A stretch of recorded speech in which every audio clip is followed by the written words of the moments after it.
الله تا بخي ستا په شان سړی الله بخي 40 کاله تا ګناهونه کړي نن ته توبه وباسي 20 کاله تا ګناهونه کړي ته نن راځي چې زه توبه وباسم ګناهونه ستړی کړی یم تا د اوسه پورې حرام خوړلي نن ته وایې زه توبه وباسم تا د اوسه پورې منځونه نه دي کړي نن ته وایې زه الله ته واپس کېږم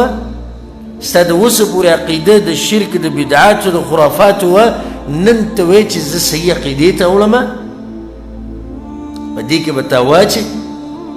هغه را روان چې کوم وخت هغه لږ ډېر خو تېر شوی دی چې کوم تېر شوی ده خو یقیني دی که دا چې د ژوند کومه حصه تېره کړې ده نو دا یقیني ده راتلونکې څه ده شکي ده او لږه ده شکي ده او لږه ده ځکه چې شکي شی لږي دا یقیني تا تېر کړی ده او ډېر دی تېر کړی شیطان تا ته دقه را مخې ته کوي چې تا خو تېر شوي چې کومې ورځې تېرې کړي دا خو دې په ګناهونو کې تورې کړي دي نن ته وایې چې زه دغه ورځې په الله باندې معاف کوم هغه دروازه تا ته بنده کړي د الله د رحمت نه به ستا تمه څه شي هغه به ختمه شي نو ته به واپس څادر په خپله اوږه باندې واچې او روان به شي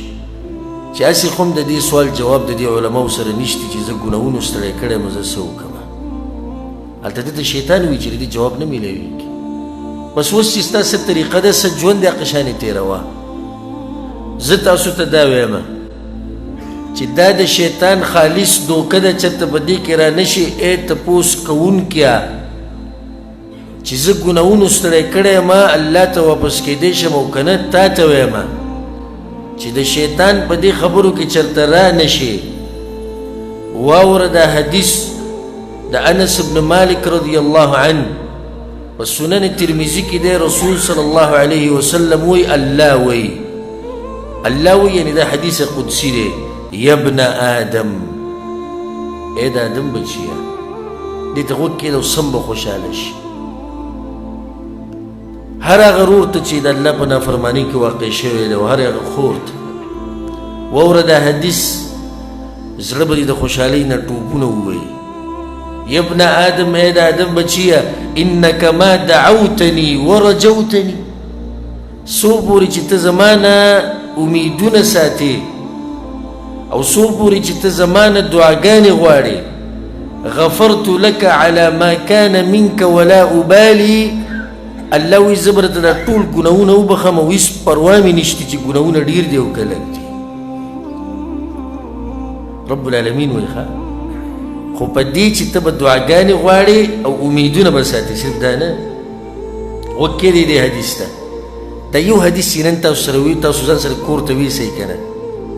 د سرو زرو د سپینو زرو خزانه څه شی دی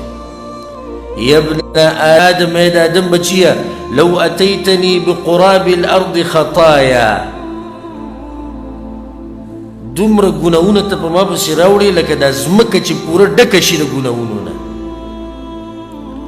په دې اولني کې څه ووي ګناهونه رسېدلي دي چېرته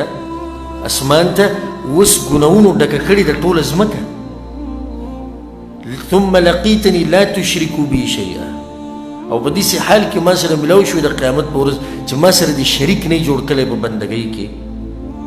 لاتيتك بقرابها مغفره نو زه به دلم د دغې ځمکې په اندازه باندې بخانه درکمه